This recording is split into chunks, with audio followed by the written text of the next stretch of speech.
Hey, what's up, everybody? Welcome back. Sober Experience. You know the deal. Like and subscribe on all podcast platforms. I don't even know why I say like. The likes don't matter. Share and subscribe on all podcast platforms. Let's bring a little music in. We're going to do some Sizzla this week. This one is called Solid as a Rock. One of my favorites.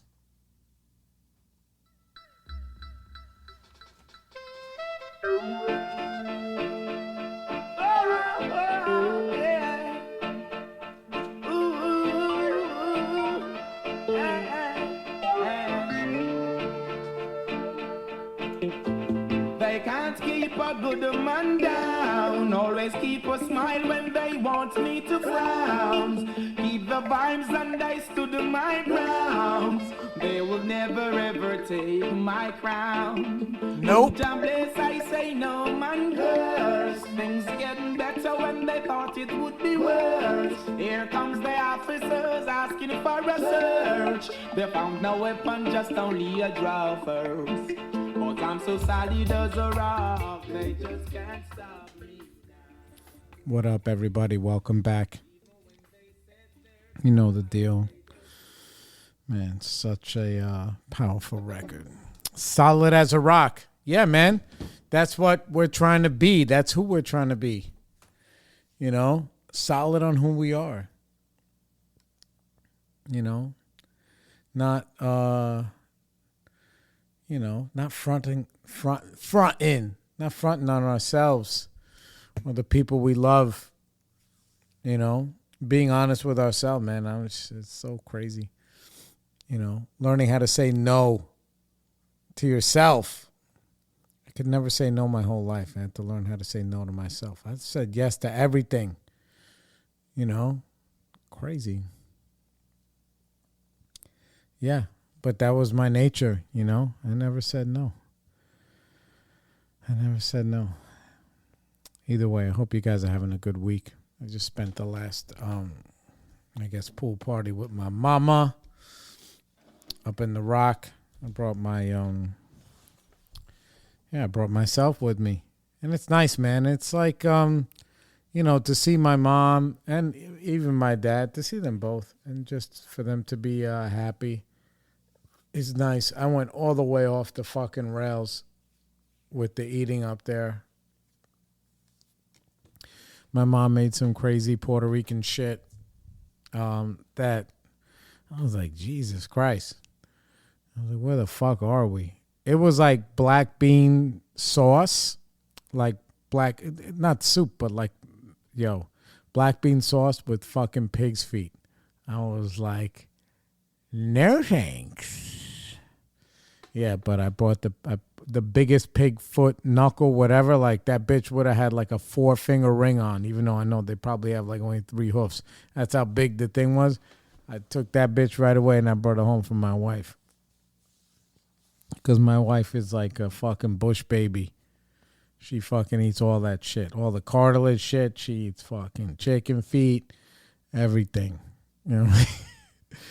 My mom, there was this lady that was there. She came with my cousin Mondo. And she had like a tote bag. A Western beef tote bag. Which is pretty impressive. I mean, it's a tote bag, I guess. You know, the stuff that they give you now at the supermarket to take with you, whatever, like those, the Target bags. You know, the one that set it off, I think, was IKEA. But these aren't as big as that. But either way, it was fucking yellow Western beef bag. I was like, that's like that's a statement. You know, it was dope. And, so we were just telling these stories on how when I was a little kid and I used to go to the school that my mom taught at, which was in the South Bronx, and Western beef was like a wholesale. I don't even know it was wholesale. It was just discount fucking whatever. Anyway, that was the supermarket that I knew. Western beef when we was in the Bronx, when we were up in the woods in Rockland. We'd go to, my dad was like a big Pathmark guy. I don't know why. He loved it. Yeah, he'd drive all the way to Nanuet. Yeah, Pathmark. I'm like, what's up? How come you don't go to ShopRite at fucking Grand Union? Sometimes we go to Grand Union or whatever. But now he shops in New City. ShopRite like a fucking, like a waspy. But anyway, so this lady had the Western Union tote bag. It was impressive. And we had a Valencia cake that was there, a pineapple cake. This is like a super Puerto Rican party. Fucking pig's feet, Western beef tote bags, Valencia cake, pineapple. Anyway, so in Western beef, they had like the meat section that was like closed off, where it was like fucking freezing in there. And I guess I was a polar bear since I was a little kid. Because I used to love going in, and they had these big, long plastic drapes. And you used to go run through the drapes, and it would be fucking freezing in there. And the meat would be there. And, you know, it was in the Bronx. The pigs would be hanging upside down. This is what my mom said. She's like, you know, Jared was like, you know, a little kid. And he would be going there, and the pigs would be hanging upside down. And she said that I would be poking the pig in the eye. Like, wow, what's up? What's up? What's up with this thing? And I would be poking the pig in the eye. Yeah, I thought that was funny. I was like, wow. I was a little fuck since I was a little fuck. You know? Yeah, so that was a good time. It was a good time. And I drove home. I had to pull over and take a nap on the way home. That's how bad I went off the rails with the food, man. I had rice and beans, fucking ziti, rice and beans, ziti, meatballs, sausages, and peppers, all on the same plate, and you douse it with some fucking hot sauce. Psh, bro, that was it. Man, I was fucking, forget it. But it was great. So anyway, on the way home, I stopped off, took a nap, halfway home for about 20 minutes, and I got home. I gave my wife all the food, whatever, because, you know, I got to bring plates home for my wife.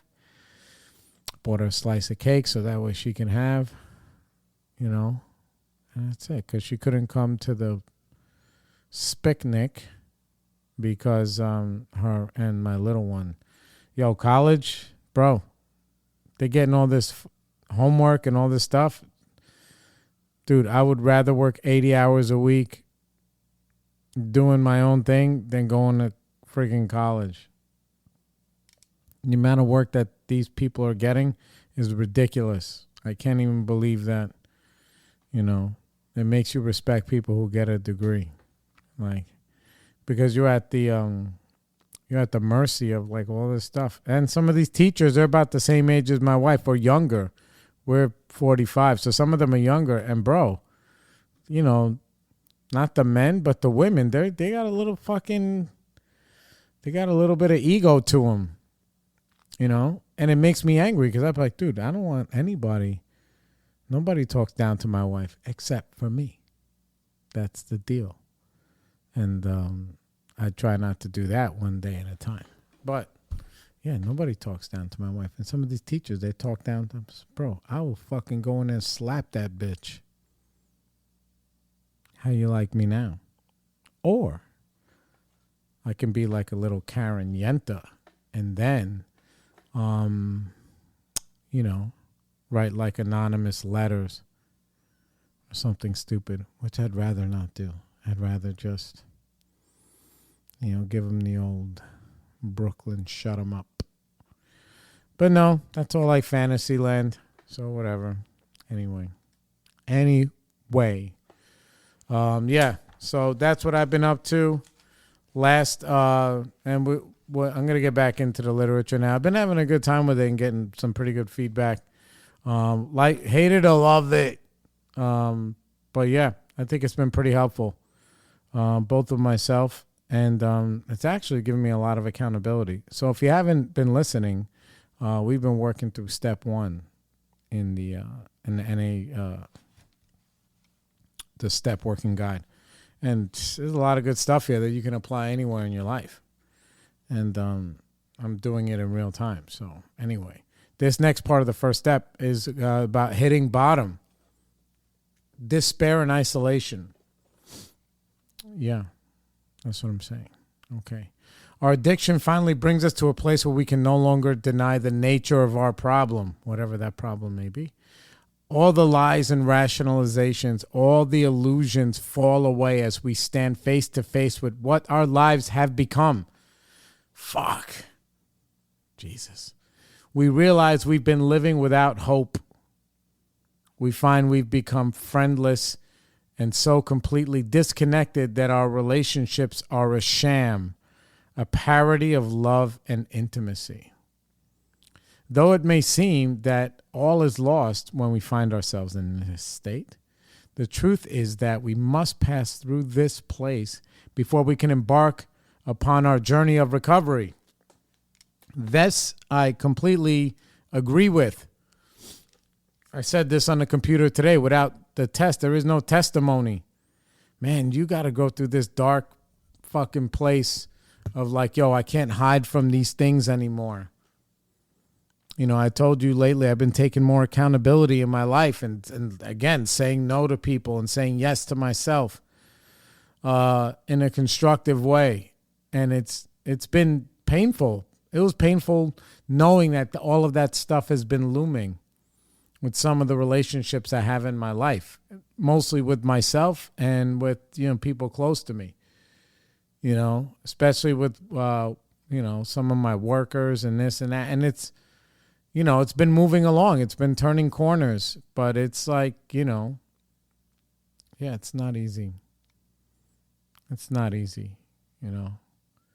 Anyway, so we realize we've been living without hope. That I don't know, but I remember back then, where it says all the lies, rationalizations, all the illusions fall away as we stand face to face with what our lives have become. This is extreme ownership. This is mean like in the other book where all scorecards read 0. At the end, you got to pay what you owe, and it's meaning that sometimes you may owe it to yourself to be good to yourself. Taking that time out for yourself, making those healthy choices, living a healthy lifestyle. And you don't have to do that at the expense of anybody, but you have to do that with your own priorities in I guess in first place or whatever you want to call it. I don't know. I'm not trying to be so eloquent, whatever. Anyway. So first question in this part, what crisis has brought me to my recovery? Well, at this point in my recovery, what crisis has brought me to this point? Yeah, I can say that, avoiding the truth. I think I maybe spoke about this last week. I know I spoke about it with my sponsor because it came to me. We're like, okay, so I have my own business. And I kind of run my own show a little bit. I have a rental property. Some other stuff in the loop. And the crisis, I guess that brought me... Well, here's the thing. I've been living my life professionally in this way. And trust me, we live pretty comfortable. We can do basically what we want within reason. We have way more than what we need. And we get a lot of what we want. A lot.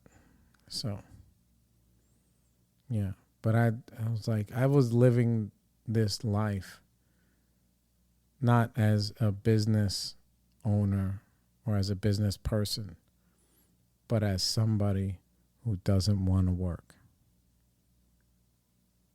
It's not the same thing. And that was my revelation. And I went through that in the last 2 or 3 weeks while reading some of this stuff. That's what I learned. The difference between not wanting to work and owning a business. Owning a business means that I have to respect the business and then I have all this. The business has these protocols in place and there's no real super vagueness and whatever. And not wanting to work means that, like, If my guys do all the work that I don't want to do, I'll pay them what I pay them, and I let a lot of other shit slide because I don't want to do that work. Whereas I guess I was scared that if I'm like, listen, no, this is an actual business and you need to do what the fuck you're supposed to be doing and not no other bullshit, then I was scared that I would lose them and then I would have to do that work, which I don't want to fucking do. So there's that fear. But eventually, you're just like, listen, somebody else will come and take their place. But it's so hard to find good people. That's more rationalization. Yeah. I can talk my way back into the hole. And all of that stuff was making me like depressed because I knew it was in some way, I wouldn't say full-fledged depression, but it was, it was looming because it's hard to have real conversations with people, man, where you risk somebody saying something back besides okay, which is almost every time. You know what I'm saying? That who the fuck just says okay? You know who says that? People who are going to continue to do whatever the fuck they want. That's who says okay. Yeah. It's fucking hard, man. But you got to go through that stuff. You got to go through the hard shit. And I go through it with you guys as my help. I go through it with the meetings. I go through it with people in my network. So that way, because I can't do it on my own. I can, but I won't, I'd let, like the Cranberries. I had to let it linger. I'm not going to go into song. But that's a great fucking song. Anyway, yeah. So that's what it was. That's what brought me to this corner. Okay, what situation led me to formally work on step 1? I just described that. When did I first recognize my addiction as a problem? Did I try to correct it? If so, how? If not, why not? If not, why not is the problem of everything. My addiction could be anything. Yeah,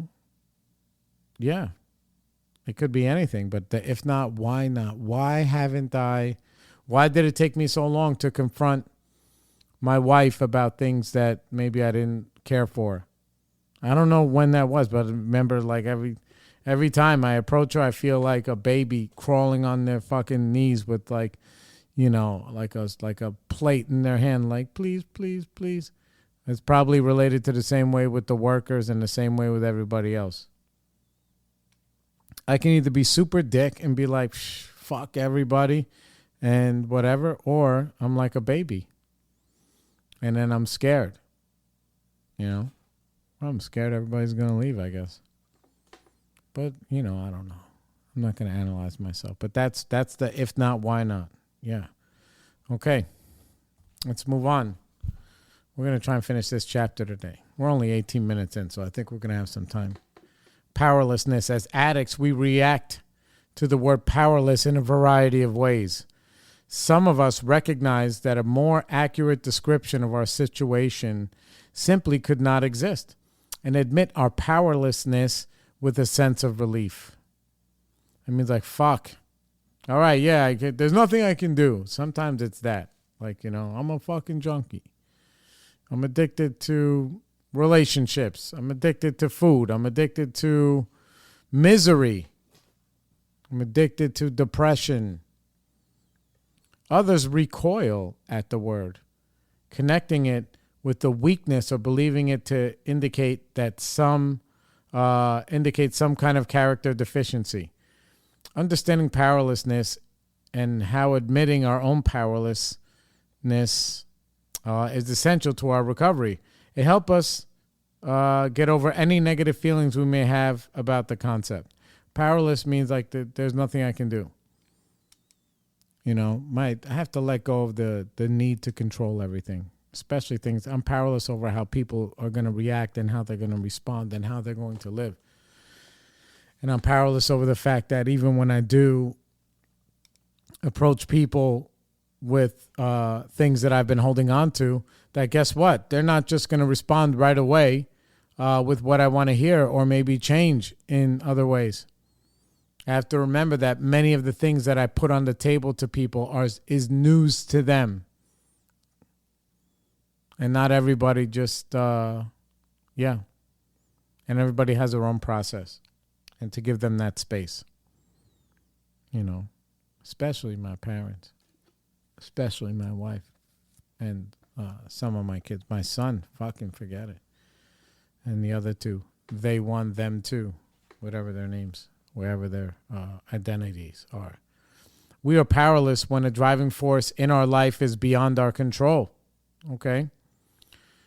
Our addiction certainly qualifies as such an uncontrollable driving force, whatever the addiction is. We cannot moderate, control our drug use or other compulsive behaviors, even when they're causing us to lose things that matter most to us. Like our self-respect, dignity, integrity. What was I saying when we first started? That you fronting on yourself. You turn your back on yourself. Man, that's a fucking hard thing to live with. I was talking about that kind of stuff to my wife. I was just like, some of the shit that I've said and done to her over our relationship, whatever. I don't wallow in that stuff. But I'm ashamed of it.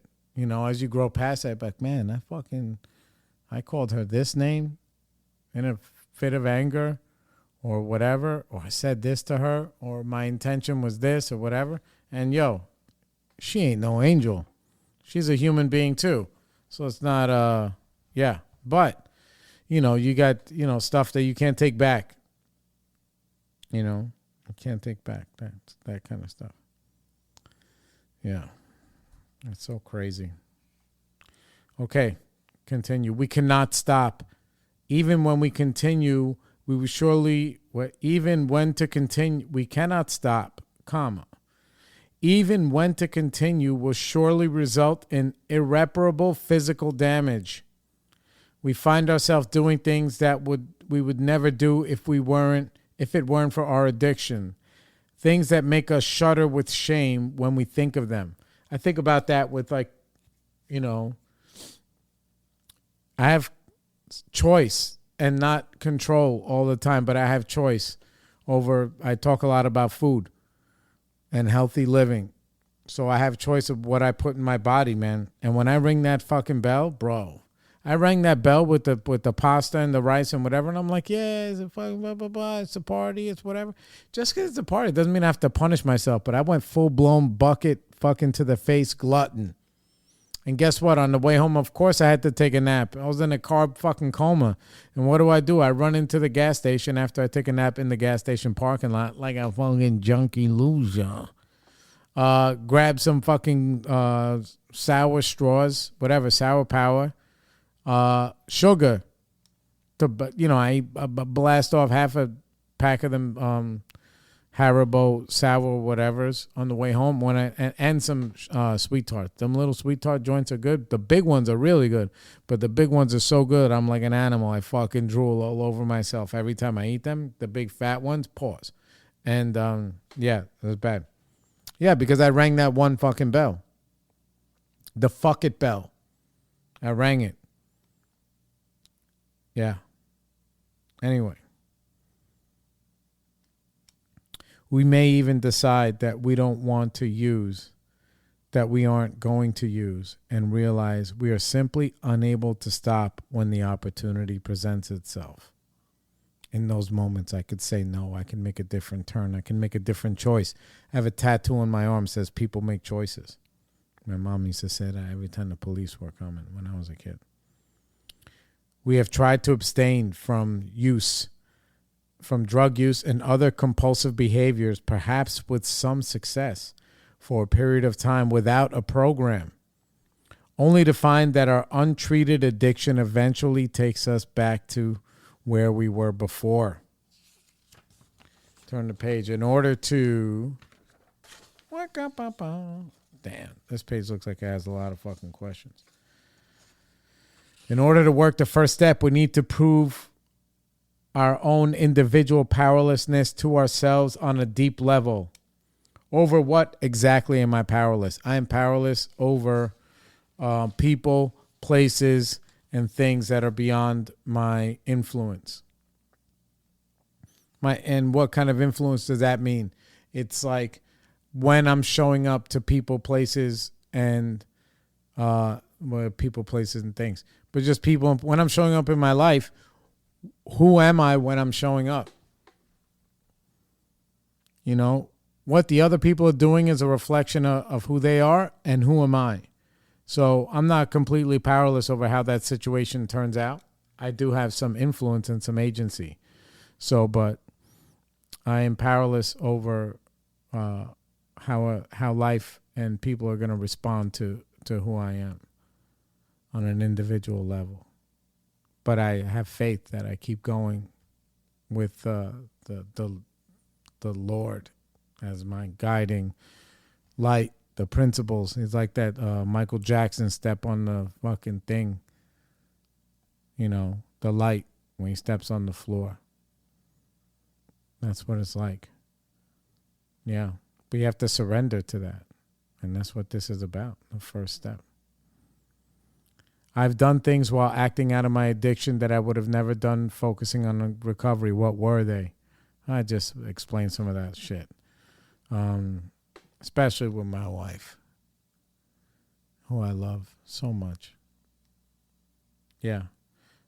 When I was just wrapped up in my ego, you know, just the way that I looked at her, the way I looked at everybody. Like they were all a little bit lucky that I was around. If I'm being honest with myself. Which is, I think, a defense mechanism for that thing that I was saying before where I'm crawling on the fucking floor like a baby because I think everyone's going to leave me. Stupid. Yeah, it's selfish. It's not even stupid. It's disgusting, actually. Anyway. What things have I done to maintain my addiction that were completely against all my beliefs and values? At that time, I can't even say.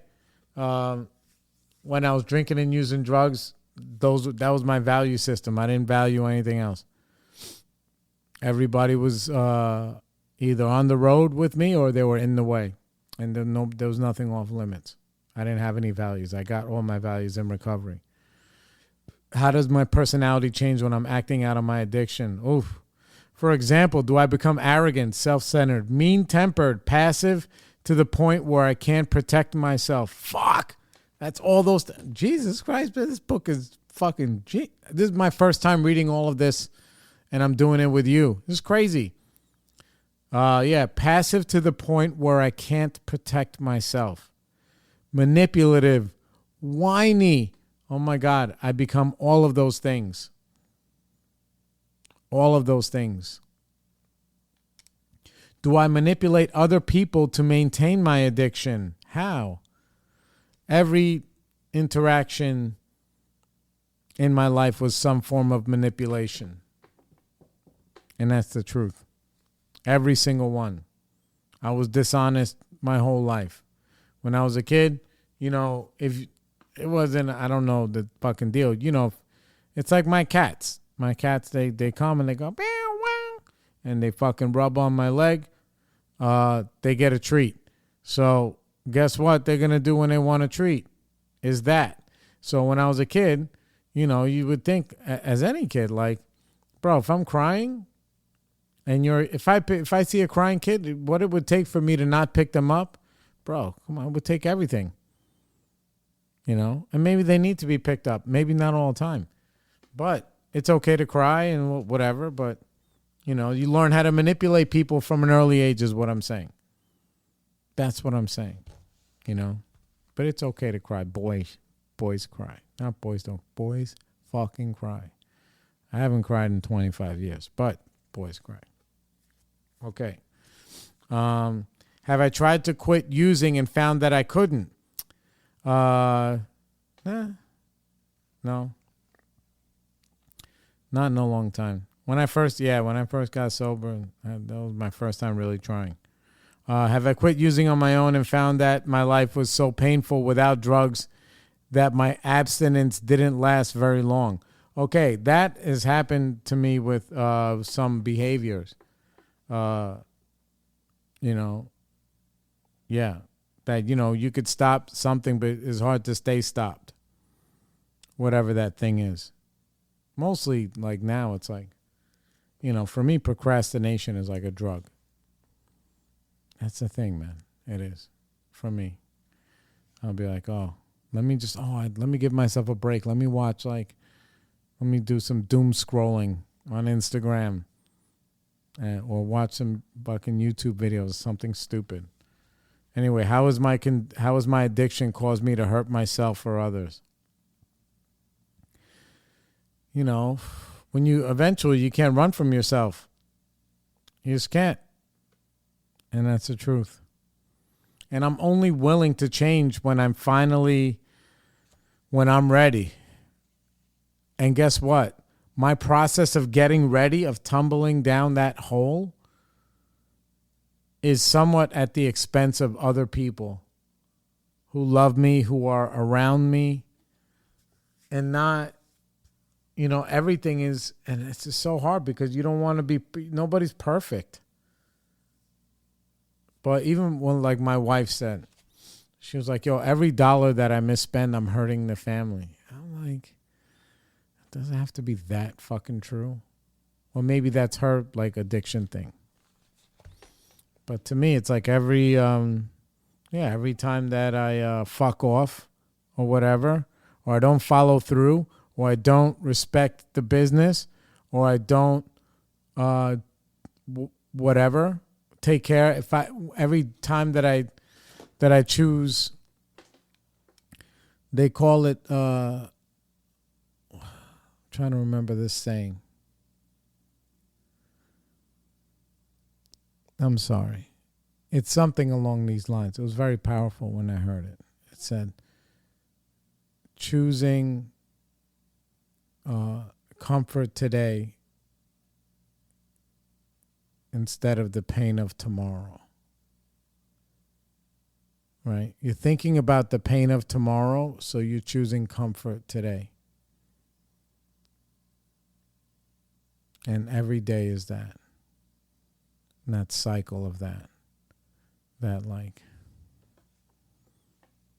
you're avoiding that pain. And you're just picking whatever's easy in front of you right away to give you a little bit of comfort. Yeah. When the truth is if you go through that pain today, you will have the comfort tomorrow. It's fucking wild how that works. You know, facing myself today, and the part of the powerlessness is that I realize that I have a very, very hard time facing myself by myself. For me, it is impossible. There's a saying in in how it works in the AA literature, very simple. I say it all the time. Without help, it is too much for us. Yeah. Without help, it is too much for us. Wherever you get that help, it is too much for us. The next line says, but there is one who has all power. That one is God. May you find him now. Yeah. I can't pray my way or meditate my way into a good life. I need to pray and meditate and have a relationship with all of you and with him, so that way I can take the actions that I need to have a good life. Prayer doesn't do it. And when I take those actions, my relationship with God, with the higher power, it gets stronger. Because I did it without doing drugs. I did it without, it was painful. Whatever it may be. Sometimes in the beginning it was like paying my bills on time. How about not lying just for a whole day? Imagine that. Don't tell one lie the whole fucking day. Maybe there are people who can do that. That's not an easy task for a guy like me. Especially with some of the difficulties that I was sharing with you guys today. And my extreme neediness. Is that a right word? There is never enough of anything. So, my need to be liked, my need to feel loved. I can already be loved, and I am. But when I'm in that space where I need to feel it, then there's not enough love on earth to fill that void. And that's the nature of this problem. And the good thing is that there is a solution. And that's what we're working on. So tune in next week. Share, subscribe. If you want to like, you can on all podcast platforms, Spotify, Apple, YouTube. Go to our channel, subscribe, share with your friends. Yeah, today was a good one. I was hoping to get rid of that chapter, but I didn't. We still did. Jesus fucking Christ, bro. Next week, we're going to talk about unmanageability. Jesus. We've made so much progress just in the first half of the first step, talking about powerlessness. The first step is that I'm powerless over my addiction and that my life has become unmanageable. So now, next week, we're going to start on the unmanageability. Yeah. So maybe you guys can listen back if you need to. Share these episodes with your friends, whoever is like suffering in silence or not silence. And I'll see you guys on the flip side. Peace.